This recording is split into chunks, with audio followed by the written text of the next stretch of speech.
Hey guys, welcome back to my channel. In today's video I will be showing you guys how to make an easy but yet delicious dried beef with peanut sauce. So to get started, you are going to be needing 1.5 clove of garlic chopped up, and I have 1 medium-sized onion chopped up, 2 roma tomatoes chopped up, and you're also going to be needing 2 teaspoons of tomato paste, and I have 4 tablespoons of olive oil, and I am using 4 heaping tablespoons of homemade peanut butter. If you have organic peanut butter, you can use that as well, but I do have a video up in this channel showing you guys how I make my peanut butter. Check the envelope that just came up so you can watch that video. And I have some dried beef or dehydrated beef. My son did a video showing you guys how he dehydrates the beef, so check the envelope again that just came up so you can watch that video before you continue with this one.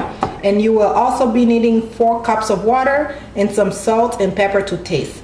Please check the description box where I will list everything I use in this video. So let's get cooking, guys. So first I want to go ahead and add a little bit of water to my peanut butter, just to make it a little easier when I am ready to add it in my sauce, so it's not too sticky. Okay, not much at all, just enough to make it nice and soft. Mix it really well. Let me know down in the comment section if you guys have tried peanut butter sauce.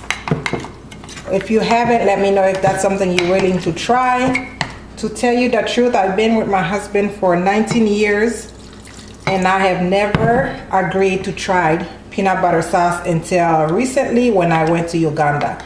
And that was my 3rd trip to Uganda, and I always refused to try it. But you guys, it is a game changer.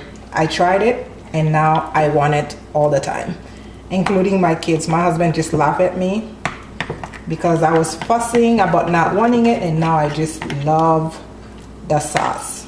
So as you can see, I'm creating a less thicker paste so that peanut butter is kind of not as thick as it was. And I'm going to add just a little more water, so about a cup of water roughly. Okay, just mix it really well.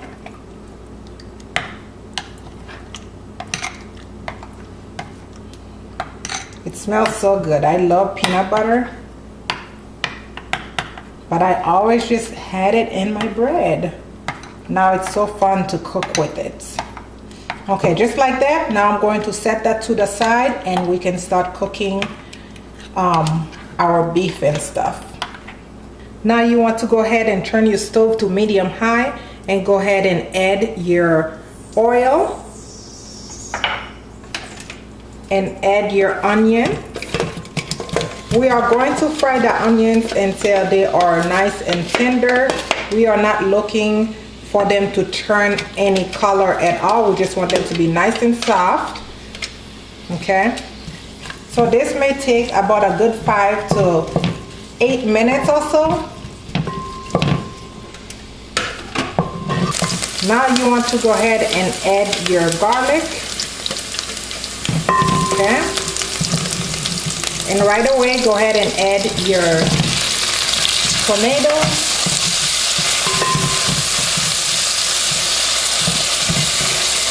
Allow that to cook for about 2 minutes. Now add your tomato paste.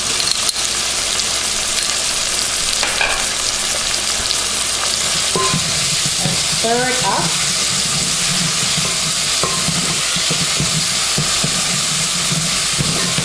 This is so delicious when you eat it on top of some white rice, or if you eat it with that ugali, that yellow corn fufu that I made for you guys. I will leave all that link for all those videos down in the description box if you guys haven't seen them. And to this I'm going to add a little bit of black pepper and some salt just to season it up, and that's all we are using, just black pepper and salt. Okay, and let that cook down for a few minutes. Now I'm going to add my peanut butter.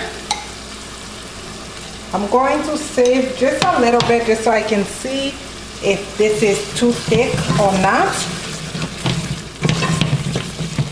Mix it. And now I'm going to add about 2 cups of water. And mix it really nice. You can see that peanut butter sauce look is already starting to form, and I'm going to taste. Today the sun is not helping me at all. As you can see that line, it is not helping me. And now I'm going to add the beef to this. Again, this is dehydrated beef, okay? And it already had a little bit of salt in it when we were dehydrating it. In Uganda, my mother-in-law made it a little different because their beef is a little harder than ours. The way she made it, she boiled it in water for a long time. If I did that, my beef will be way too soft. So now I'm going to let that simmer for about a good 10-15 minutes. Now I'm going to add the rest of the water just so the gravy is not too thick, because it is going to cook down for another good 20 minutes, okay? At this point, if you have some hot chilies, you can put in it if you like your food nice and spicy, and taste the soup to see if you need a little more salt, which mine need just a little bit more salt. I'm going to put some in there, and now I'm going to cover it and let it simmer for a good 20 minutes. The recipe is all done. As you can see, the soup thickened up a little bit, just how I want it, and I can tell my meat are nice and soft. Now I'm going to go ahead and taste a piece, or maybe just cut into one so you guys can see, okay? You can see my meat is cooked. It's not super soft, but it's nice to have a little texture when you are eating it. We are going to be eating it with that ugali. I do have a video up in this channel, as I mentioned, on how I make it, or you can have it over some white rice. And maybe make some sauteed spinach just so you can have some type of vegetable next to it. But this will do it for this video, guys. Please, I hope you guys try these recipes, and please be safe. And as always, thank you guys so much for watching. Please don't forget to subscribe, comment, like, and share. I love you guys for watching. See you in my next video. Bye bye.